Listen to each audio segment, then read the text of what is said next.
আমরা আসছি জামালপুর জেলার গাজীপুর। তো মানে একটা দুর্গম এলাকা, চর এলাকা।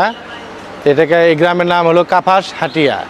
তো এখানে মুক্তি সংগ্রাম জাদুঘরটি আপনাদেরকে দেখাবো। প্রবেশ করতে হলে টিকিট লাগে। তো টিকিট কত করে? 30 টাকা না? আমাকে একটা টিকিট দেন। তো দেখুন, এই যে আমরা টিকিট নিয়ে নিলাম। তো এখন ভিতরে প্রবেশ করব, ঘুরে আপনাদেরকে কিছু দেখাবো। জাদুঘরটা আমরা পরিদর্শন করব। তো সেজন্য আমি দেখি উঠতেছি, তো একটু সিঁড়ি বেয়ে কষ্ট করে উঠতে হয়। তো আশা করি আপনাদের অবশ্যই ভালো লাগবে। দেখুন, জাদুঘরটিতে প্রবেশ করতেছি। রবীন্দ্রনাথ ঠাকুরের একটা জিনিস হয়তো কবিতা লেখা আছে যে আত্মপরিচয়। তো এখানে কাজী নজরুল ইসলামের চেতনার, মহাত্মা গান্ধীর পাগল পথিক, মানে বিভিন্ন কবি সাহিত্যিক, এগুলা অনেক জিনিসপত্রই আছে।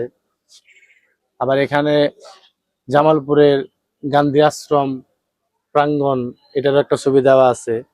এটা অনেক পুরাতন একটা জিনিস। আসলে এখানে আসলে সবারই মন মোটামুটি ভালো লাগে, অনেক জিনিসপত্র পুরাতন দেখা যায়। তো অবশ্যই আপনারা এখানে আসবেন, দেখবেন, ঘুরে ফিরে দেখবেন। দর্শক, নিচে আরেকটা জাদুঘরের প্রবেশ পথ দেখতে পেলাম। তো চলুন এখানে ঢুকে দেখি, আপনাদেরকে দেখানোর চেষ্টা করি। তো আসলে এই যে এটা জাদুঘরটার নাম মুক্তি সংগ্রাম জাদুঘর। তো আমরা দেখি, ভিতরে প্রবেশ করে দেখি এখানে কি কি দেখা যায়।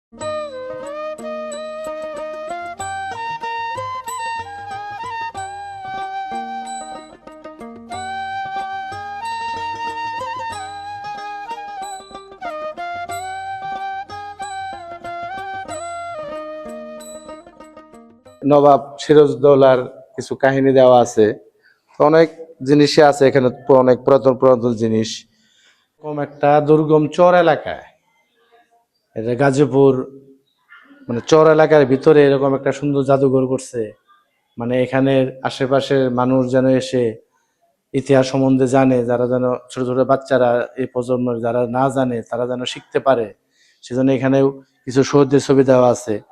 তো এখানে দেওয়া আছে বীরশ্রেষ্ঠ ক্যাপ্টেন মহিউদ্দিন জাহাঙ্গীর। তে উনিও শহীদ হয়েছেন দেশের জন্য, যারা প্রাণ দিছে। তো তাদের এখানে ছবিও দেওয়া আছে। এখানে বীরশ্রেষ্ঠ সিপাহী হামিদুর রহমান, উনারও ছবি দেওয়া আছে এখানে। বীরশ্রেষ্ঠ সিপাহী মোস্তফা কামাল, তারপরে মানে যারা যারা শহীদের দেশের জন্য প্রাণ দিছে তাদের ছবিগুলো এখানে দেওয়া আছে। বীরশ্রেষ্ঠ মোহাম্মদ রুহুল আমিন, বীরশ্রেষ্ঠ নূর মোহাম্মদ শেখ। তো এরকম অনেক জিনিসই এখানে আছে, যে মুক্তিযোদ্ধার সংগ্রামের যে ইতিহাসগুলা, এই জিনিসগুলা যারা না জানে, ছোট ছোট যারা এই প্রজন্মের, তারা যেন শিখতে পারে, জানতে পারে, ইতিহাস সম্বন্ধে যারা যারা বলতে পারে। সেজন্য এগুলা এই চর এলাকার ভিতরে এরকম ব্যবস্থা করছে। তো আমার কাছে খুবই ভালো লাগলো। আশা করি আপনাদের কাছে অনেক ভালো লাগবো, এবং কি অবশ্যই ভিডিওগুলা দেখবেন।